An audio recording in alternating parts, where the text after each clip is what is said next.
9h, 11h, Europe 1 Culture Média. Philippe Vandel. C'est un podcast sur le silence, celui qui entoure l'inceste et les violences intrafamiliales. Ou peut-être une nuit, très joli titre, est produit par le studio Louis Média, une série en 6 épisodes de 40 minutes, créée par Charlotte Pudlowski et réalisée par Anna Bui. Des témoignages, des analyses et des silences. Bonjour Charlotte Pudlowski. Bonjour. Pour qui ne connaît pas Louis Média, Louis L-O-U-I-E comme l'oreille, quelle est votre ligne éditoriale ? Nous, on dit que c'est faire ressentir le monde, c'est-à-dire raconter des histoires, mais très ancrées dans l'époque.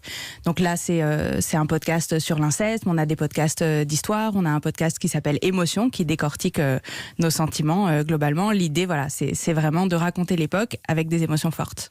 Je ne sais plus quel musicien disait qu'un trou se définissait par ce qu'il y a autour. Comment on réalise un podcast sur le silence ? Je voulais d'abord qu'il soit audible, c'est-à-dire je sais que c'est un sujet qui fait extrêmement peur, je voulais surtout que ce soit pas glauque, pas sordide, et on a beaucoup travaillé avec Anna Bui, la réalisatrice, pour que les gens aient plus envie de faire la révolution après avoir écouté le podcast, plutôt que d'être déprimés. Donc on a beaucoup réfléchi à la question des silences, de la musique, et puis moi, en faisant les dizaines d'interviews que j'ai faites, j'ai essayé de donner la parole aux victimes, aux experts. Je voulais vraiment qu'on comprenne, je voulais vraiment que ce soit un podcast d'analyse et pas d'accumuler les témoignages pour juste pointer la souffrance, quoi.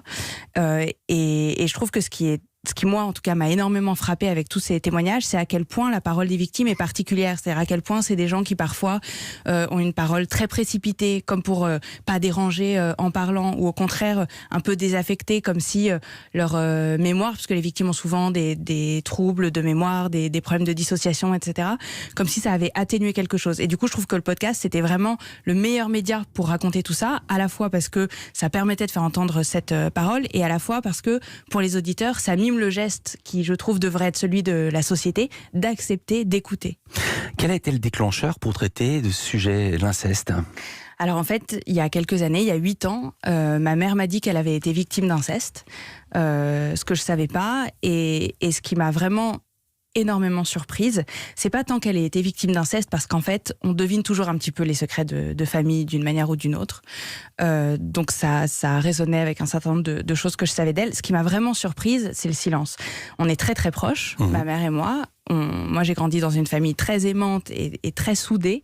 Et de me dire que même dans une famille comme ça, quand je parle de ma famille, je parle évidemment de ma famille nucléaire, que même dans une famille comme ça, aussi propice à laisser émerger les récits, cette parole-là ait pas pu se faire entendre.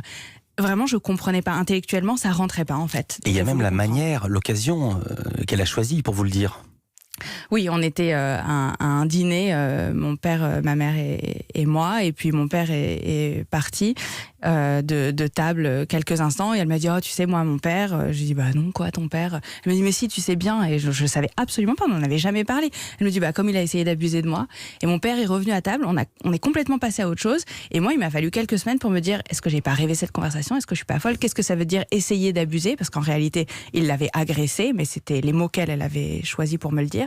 Donc c'était même le dévoilement était encore plein de silence. Et votre